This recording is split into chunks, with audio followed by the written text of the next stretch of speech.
Great. All right, thank you very much, everyone.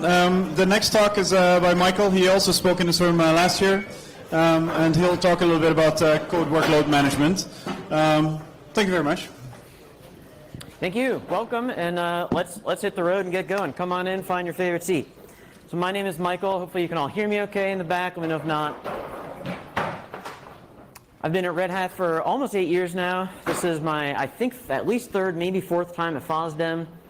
I've been working on container tooling and technology at Red Hat for the last at least 5 years. Basically since Docker became a thing and everybody decided, wait a minute, we need to get in on this Docker thing and start shipping Docker containers and so on. In the last 2 years I've been very focused on cluster orchestration, workload management, deployment tooling, all that kind of stuff on top of Kubernetes. And that's what we're going to talk about some today. In particular, what the intersection is of the control plane for Kubernetes, what we use to control infrastructure in Kubernetes itself, and the workloads that run on top of that, and the tooling that manages the glue between all of that. So we need to understand a couple things about the Kubernetes API to really dive into that. So let's dive into some details. Now Kubernetes itself, of course, we're familiar with that. Runs containerized workloads across some collection of machines, some collection of nodes, right? And the API that enables us to do that includes a number of primitives like pods. Pods are the way we run a container at a very simple level. Services that give you a network presence and this sort of thing. And if we look at that API, we see some interesting things about it. Has anybody ever used this kubectl proxy command before? Few hands. Very handy if you want to explore the API and see what's actually there. So you can run kubectl proxy, and it'll just start up a local proxy for you, unauthenticated, that you can connect to, and just start hitting Kubernetes endpoints.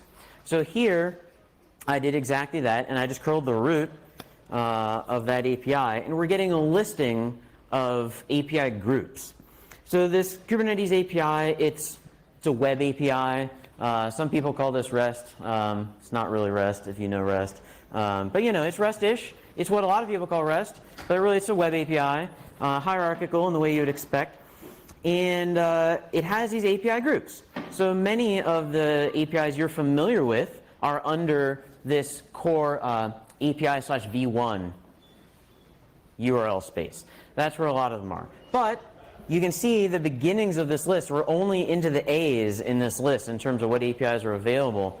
You can add these groups, and we can in fact add our own. And that's one of the really special and unique things about Kubernetes. Its API service will allow you to automatically to add your own API endpoints, your own kinds, your own data structures. It will serve them for you. It will track them. It will even validate them for you and all that stuff. And that's really pretty amazing. And that's central to what we're going to do with Kubernetes today. And then this API is declarative. We'll dig into that in a moment, but declarative is a very important part of managing things in Kubernetes. So just as an example, you can see down here, I just made up. I completely made up. I have no idea if FOSDEM uses Kubernetes or ever will, but we could have, for example, an apps.fosdem.org API namespace that we could then put APIs underneath in a Kubernetes cluster. All right, let's dig into an actual resource and how resources are structured. So if we were going to look at one individual resource, like a pod or like a service or something along those lines, we would see these kind of things. So let's start at the top, and we start with an API version. What API is this endpoint a part of? So this could be apps.fosdem.org. For example, this could be, I work with a lot of OpenShift.io endpoints for obvious reasons. So you have a namespace and then a version. So versions are things like V1 Alpha 1 is where most of us start. Could just be V1, V2. These are semantics. They have very specific meaning within the Kubernetes context. And then the kind is like a table name in a traditional database. Kind is like pod. Kind is service. We could make up a kind like WordPress and have a kind that describes what a WordPress deployment will look like. That could be our custom kind. Now into this metadata section, name and namespace are the way that we uniquely identify one individual record of the type that is defined by group, version, and kind. You with me? So name, that's a unique ID within a namespace. And of course, the Kubernetes namespace itself divides resources up within the cluster, largely for reasons of role-based access control and quota control. And then this is the really interesting part, spec. Spec is where you declare what you want. You specify what state you want to exist in the world. So you, as a user of the API, the spec part is for you. The status is not for you to write. The status is for you to read. The status is where a controller of some kind running in the cluster, we'll get into what a controller is in a minute. Status is where a controller can write some information for you to find about what is its understanding of the world. What has it actually done? So in the spec, you may have asked for a certain number of things to exist. I want 10 pods. I want 15 of something else. The status is somewhere that it might tell you how many currently exist. And is it trying or not to make more or remove some? Is it encountering problems while it's doing that? The status is your way to get feedback from a controller about what it's been doing. But remember, this is all asynchronous. So when you create a resource, you define the spec, then you basically wait around and watch that resource for changes, and eventually you'll see some changes to that status that will inform you about what's actually happening. So here's examples. A pod, so let's just look at the one on the left. A pod, so we've got the API version. The group is implicit, it's part of core Kubernetes, and the version is v1, and the kind is pod. So we got that down. The name, it's got a name. Now there's no namespace here, but there's no namespace listed here because if we were going to create this resource, whatever namespace we are creating it inside of will be implicit in the create action. I have a namespace as part of that create action, so that namespace will really just be implicit at that time. In the spec, we've specified the typical kind of things you would anticipate a pod to have. What container image should be running? What ports, if any, need to be exposed? And you can imagine other kinds of things we could specify here. Storage. Do we need to attach some persistent storage? Do we need to mount some secrets into here? All that kind of stuff. Also notice there's no status here. Why is there no status? Because this is a resource in the form where we're about to create it. We're about to hand this to the API. So no controller has touched this yet. After we created this pod resource, then a controller would start acting on it and start putting a status on it, and then we'd find out what's going on. Okay, now this is the real exciting part. Custom resource definitions enable us to tell the Kubernetes API service, add an endpoint, add a new endpoint among all the endpoints that you're serving right now, and we can tell it what is the structure of that resource. What is the specific data structure that would go into the spec of that resource? And we can then use those just like any other native Kubernetes resources. We don't have to write any code to do this. We don't have to run any new API services to do this.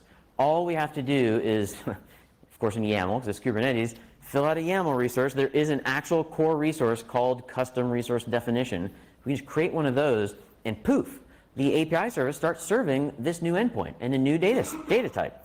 It will even do validation of that data type using OpenAPI v3. So you can tell it things like, this field is a string, this field is a positive integer, this field has a minimum value of 0. Whatever other kind of validation is meaningful to you and meaningful to your data structure. This is really powerful. Of course, once we've done that, all we have is a data store. All we have is, well, I can create a resource called WordPress. I can read them, I can update them, and this API service will keep track of them, but nothing is happening in the background. We don't have any action yet. Nothing's taking action because we don't have a controller yet. So this is an example. What if we wanted to deploy memcached?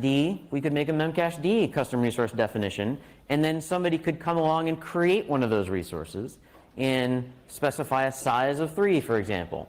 Later on, we'll see the operator SDK mentioned, if you wanted to go through the getting started guide for the operator SDK for making an operator, you're going to start by making a memcached operator. Nice simple example. Okay, but what is an operator? So an operator is three things. One is a custom resource. We make a custom resource, something like WordPress. So if we were going to make a WordPress operator, our goal is to make an operator that understands how to deploy, manage WordPress in a Kubernetes cluster. And we would start with a custom resource called WordPress that describes what would a WordPress deployment look like. What's the title of the blog? What's the contact info for the person that runs it? Color scheme, you know, those kind of things. I'm not much into blogging, so I don't do that. But you could. Next, we need a controller, because with just a custom resource, no action is happening. So we need a controller to be running in the cluster. What is a controller? A controller is typically a pod running, a container running in that cluster side by side with all the other workloads. And it watches the Kubernetes API for the resource types that it cares about. And whenever it sees one and sees an event happening related to one of those resources it cares about, it runs what we call reconciliation. And reconciliation is where that controller will look at the spec. It looks at your spec that you just specified. What do you want? What have you declared? Then it looks at the real state of the world. What actually exists right now? And then it makes changes to the state of the world to bring that closer to what you've asked for. So that's what a controller does. It's a key part of this pattern. But there are lots of controllers. What makes an operator an operator? What makes a controller an operator? That is the operational knowledge. All the things that an SRE team might do, for example, in the course of managing some service, all that stuff about how do you deploy it? What steps do you take to deploy it? How do you monitor it? How do you repair it when it breaks? Every ops team understands a certain number of common failure modes for their application, right? Something shows up in the logs or some alarm gets set off, you say, I bet I know what's wrong here, and we just got to go do the thing and it'll be back on the road in a minute. You can automate that process. You can code those kind of repairs. Custom kind of scaling. If you're going to scale based on custom metrics, based on queue depth for some particular service, you can customize scaling. All kinds of things around managing the full life cycle of your workload, you encode into a controller, and that's what makes an operator. These three things make an operator. And what can an operator do? So deploying and managing an application is the prime use case. That's what we talk about, like a WordPress, for example. But that's not all. Sometimes people write operators to either report on or even enforce policy. So you could ensure, pick some resource type that you want all pods to have some particular annotation on them, or all namespaces need to have a certain quota in them. You can imagine other kinds of things. You could write an operator that watches those resources, and if it finds one that does not have whatever state you want it to have, either it could tattle and tell you about it, or maybe even enforce it. Maybe just put it back the way it's supposed to be. And if somebody tries to change it, it'll get that event immediately, slap that away, and put it back the way it's supposed to be. Then managing external resources. This is a really interesting area, a little bit newer of an area, but you can manage things like a network switch. Imagine reconfiguring a switch that's in use by a cluster from the cluster's own API. So we're natively, in a Kubernetes native way, interacting with and managing physical infrastructure around us from the Kubernetes control plane by using this controller and operator pattern. And you can imagine some other examples. So here's the pattern illustrated. We have this controller that's watching events. It's going to tell the API service which resources it wants to watch and which namespaces it wants to watch. And it'll get an event. Anytime one is created, updated, deleted, it gets an event. And that's its time to run this reconcile function. Now, if you wanted to go implement your own controller, normally there's frameworks that will help you with this. They'll scaffold out even a basic skeleton of a controller for you. And your job is to go to the reconcile function and start implementing that. So the reconcile function starts usually with something like, well, let's just retrieve our WordPress resource. And okay, now let's start looking at it. So this person has asked for a WordPress with a title of this. Does that exist? Is there a WordPress deployed that has that title? If not, let's go deploy one. Or maybe it is deployed, but it's got the wrong title. So let's change the title. Maybe the version that's deployed is not the one that's supposed to be deployed. So let's initiate an upgrade. And you can just imagine, you validate the entire state of the world, and then you make changes that bring you closer to the spec.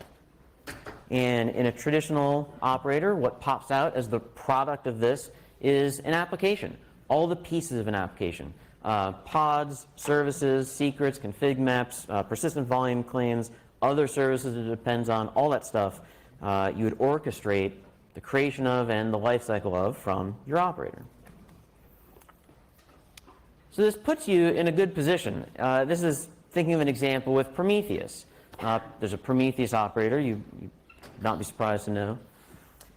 So by having a Prometheus operator, we're being proactive about the management. When something changes inside the cluster that's relevant to this running Prometheus, whether it's good, bad, immediately this operator gets an event and goes and checks out what's going on and makes sure that everything is still the way it's supposed to be.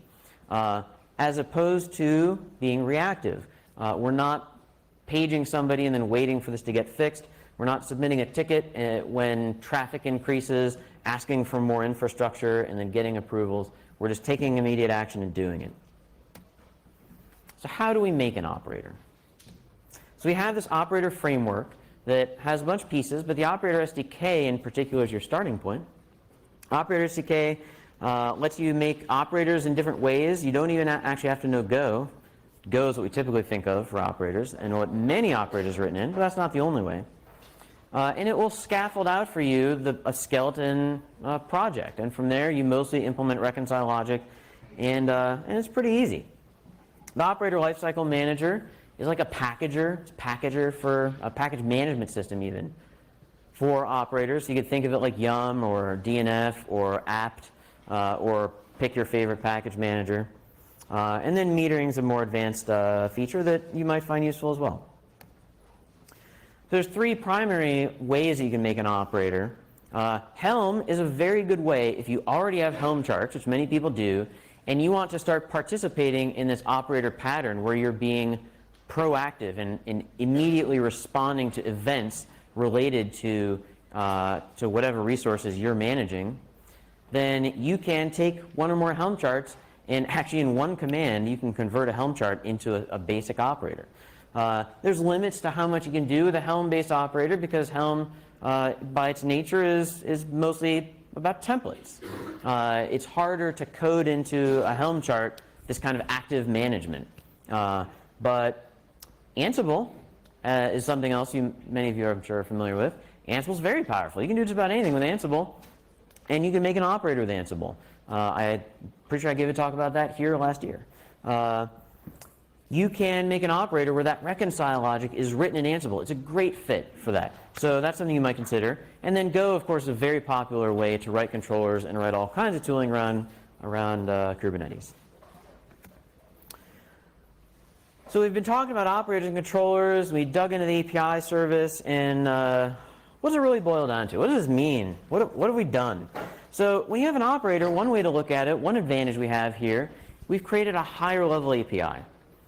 So somebody who wants to deploy WordPress, rather than needing to go to the Kubernetes primitives of making their own pods or deployments and having secrets and persistent volume claims and services and doing load balancing and all this other kind of stuff, deploying databases, deploying logging infrastructure, whatever else might be involved, not to mention having an upgrade strategy, having some kind of tooling that's going to manage that upgrade strategy for them. We've abstracted all of that, and software engineers love abstractions. We've abstracted all of that behind just a WordPress API, where someone can just describe, I want a WordPress that looks like this, and maybe this is the version of WordPress I want to be running, and then all the rest of that is taken care of for them. Our workloads are starting to look more like managed services. This is a really key part of this pattern. So you're familiar with, I'm sure, working in various public clouds. If you want a database, if you want a queuing service, if you want any number of other services, you can just get a fully managed service and just use a database service provided by whoever your cloud provider is. Here, we can approach that same kind of experience, but running in your own cluster by having this operator, this automated piece of management running side by side in that cluster right next to your actual workload, managing it, babysitting it, and scaling it up and down as necessary, fixing it based on common things, upgrading it as necessary. We can start to approach that same experience. Infrastructure and workloads side by side. So infrastructure is not just the load balancing, it's not just the primitives that we normally think of with running workloads on Kubernetes. It's storage.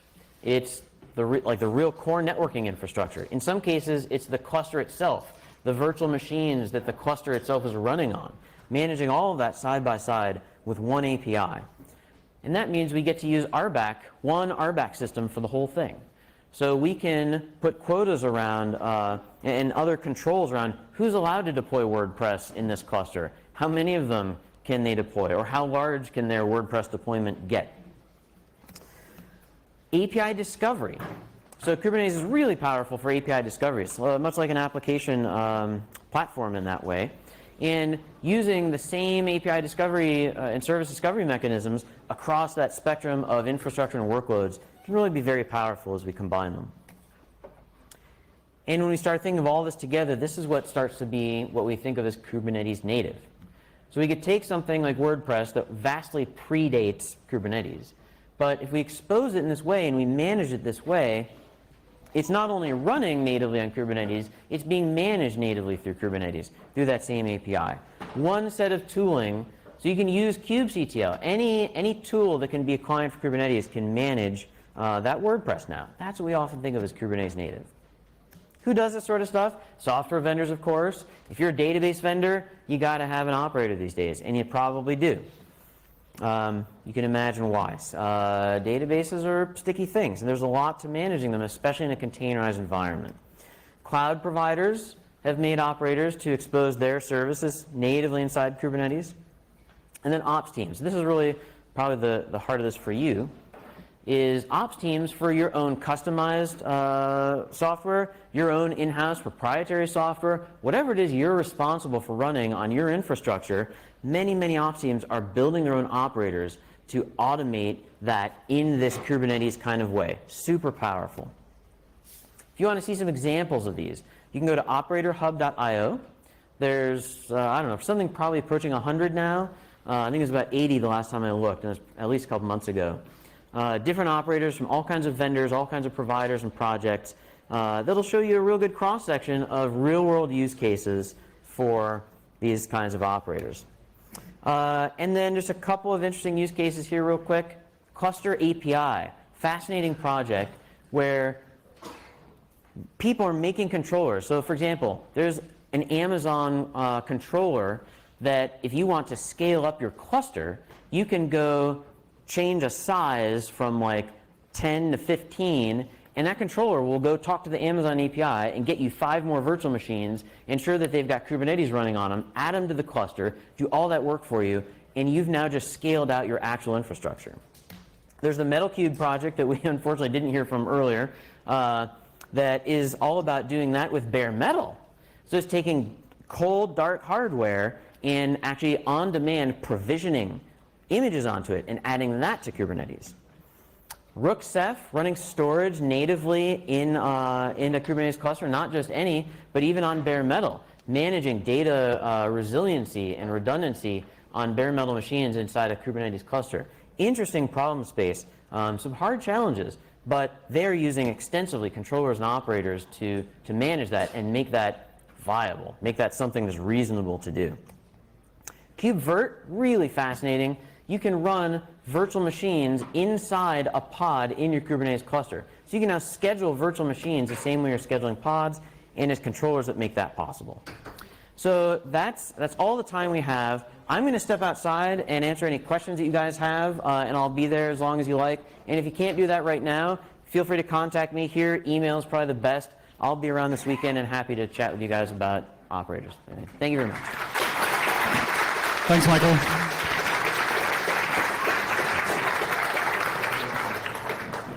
You're a very good speaker. Thank you. Yeah.